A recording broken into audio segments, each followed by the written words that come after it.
চোখ বন্ধ করে কখনো কাউকে বিশ্বাস করতে হয় না। কেন এই কথা বললাম? সবকিছুই এই ভিডিওতে বুঝতে পারবেন।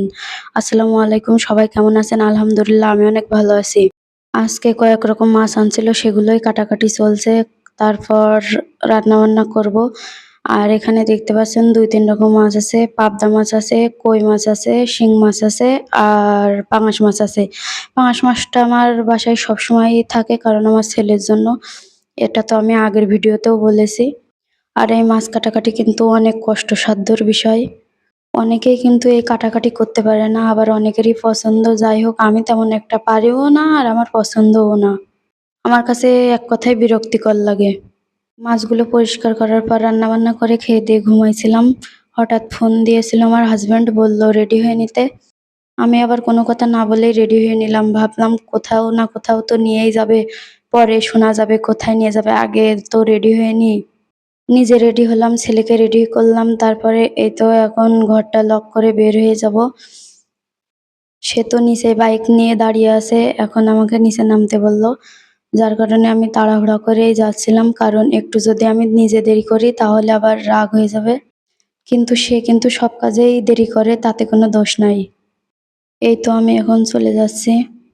আর যেহেতু সে ২-১ দিন পর পরই আমাদেরকে ঘুরতে নিয়ে যায় বাইরে, যার কারণে আর শুনতেও চাইনি কোথায় নিয়ে যাবে, কি বৃত্তান্ত এগুলো। কারণ আমি ধরেই নিয়েছিলাম সে কোথাও ঘুরতে নিয়ে যাবে। যেহেতু আমাদের এই বাসাটা নেয়া বেশি দিন হয়নি, যার কারণে এখানে আমরা ধরতে গেলে নতুন। সে ২-১টা জায়গার খোঁজ নিয়ে আসে আর সেখানে আমাকে নিয়ে যায় ঘুরতে। আগে সেখানে সে যায়, যদি ভালো লাগে পরবর্তীতে আমাকে নিয়ে যায়। যার কারণে আমি ভেবে নিয়েছিলাম সে কোথাও গেছে, তার ভালো লেগেছে আর সেইখানে মনে হয় আমাদেরকে নিয়ে যাচ্ছে। এইবার তো আমার প্রশ্ন শুরু, কোথায় নিয়ে যাচ্ছেন, কোথায় নিয়ে যাচ্ছেন? সে বলল, আমার উপরে কি তোমার ভরসা নাই? চুপচাপ বসো আর দেখো কোথায় যাই। কিন্তু আশ্চর্য হলেও সত্য, সে কোথাও দাঁড়াচ্ছে না। যেতেই আছে, যেতেই আছে, যেতেই আছে। তারপর আমার আরেকটু আশ্চর্য লাগলো। আমি বললাম, কোথায় যাচ্ছেন? আমাকে তো বলেন। বলল, আমি গুগল থেকে দেখলাম খুব সুন্দর একটা জায়গা আছে সামনে, সেখানে তোমাকে ঘুরতে নিয়ে যাচ্ছি। শুনে তো ভালোই লাগলো, কিন্তু আমার একটাই প্রশ্ন, সে তো কোথাও দাঁড়াচ্ছে না, যেতেই আছে।